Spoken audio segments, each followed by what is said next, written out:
شیخ صالح تقی کہتے ہیں اللہ نے بیٹا دیا، 5 سال کی عمر ہوئی، ڈاکٹروں کے پاس گیا، ڈاکٹروں نے کہا ایک ایسی مودی بیماری لگ گئی ہے جس کا اس دنیا کے اوپر علاج نہیں ہے۔ دل کی کیفیت بدل جاتی ہے، بیٹے ہوں، بیٹیاں ہوں، بیوی ہو، بیمار ہو جائے، ساری ساری رات انسان پریشانی کے عالم میں گزارتا ہے۔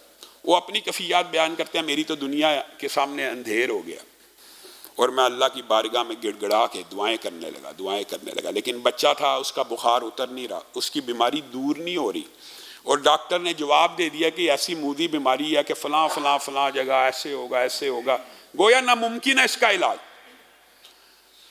کہا رات کو اللہ رب العزت کی بارگاہ میں بیٹھا تھا، غور و فکر کر رہا۔ غور و فکر کرنے والے کے لیے ہدایت ہے، ہدایت بھی، رہنمائی بھی اس کے لیے جو اللہ کے لیے کچھ سوچنے کے لیے وقت بھی تو نکالے، اللہ کے لیے کچھ وقت تو نکال دو۔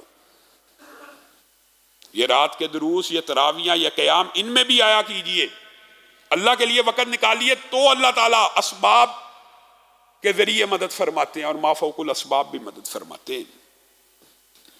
کہا میرے ذہن میں پریشانی کے عالم میں ہوں، ذہن میں ایک حدیث آ گئی، داؤ مرضاکم بالصدقہ، اپنے مریضوں کا علاج صدقے سے کرو۔ سبحان اللہ، یہ رسول اللہ کا قول ہے۔ رسول اللہ صلی اللہ علیہ وسلم نے یہ کیوں نہیں کہا اپنے مریضوں کا علاج دوائی سے کرو؟ کیونکہ دوائی سے آپ اور میں کر رہے ہیں، وہ تو پہلے ہی ہو رہا ہے۔ دم سے کرو، وہ تو پہلے ہی ہو رہا ہے۔ تو جب بیماری نہ دوائی سے دور ہو رہی ہو، نہ دم سے دور ہو رہی ہو، نہ علاج معالجے کے عصری طریقوں سے دور ہو رہی ہو، پھر اپنے مریضوں کا علاج صدقے سے کرو۔ صالح تقی کہتے ہیں بس جیسے ہی حدیث دماغ میں فٹ بیٹھی، میں نے کہا ابھی انفاق فی سبیل اللہ کروں گا۔ جیب میں پیسے رکھے، گھر کا دروازہ کھولا، باہر نکلا، کوئی فقیر نظر نہیں آیا، کوئی مانگنے والا نظر نہیں آیا۔ ڈھونڈ رہا ہوں، کوئی بندہ نہیں مل رہا۔ رات کا پہر ہے اور دل بے چین ہو رہا ہے، اور مجھے ایسے لگ رہا ہے جیسے میں اپنی منزل کی طرف پہنچ چکا ہوں۔ واپس آ رہا ہوں مایوس ہو کے گھر کی طرف، تو ایک بلی بیٹھی ہے جو میاؤں میاؤں کر رہی ہے، اور مجھے محسوس ہوا کہ اس کو بھوک لگی۔ میں فوراً اپنے گھر کے اندر گیا، سبحان اللہ، فریج سے گوشت کا ٹکڑا اور دودھ نکالا، اس بلی کے آگے ڈال دیا۔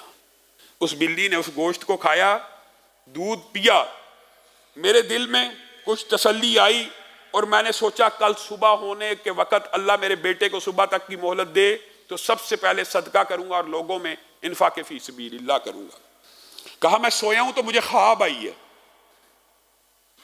خواب میں نے دیکھا ایک کالا سیاہ کوا بڑے سائز کا میرے بچے کے اوپر حملہ کر رہا ہے، اور اس کو نوچ رہا ہے، اور اس کو کاٹ رہا ہے، اور اس کو کھا رہا ہے۔ میں بے بس کھڑا ہوں۔ اچانک وہی بلی جس کو میں نے رات کو دودھ اور گوشت ڈالا خواب میں دیکھا، اس کوے کے اوپر حملہ آور ہوئی، اس کو چیر پھاڑ کر اس کو ہلاک کر دیا۔ کہا آنکھ کھل گئی۔ آنکھ کھلی، بیٹے کے پاس گیا، بخار اتر چکا، چند لمحوں میں بخار اتر چکا۔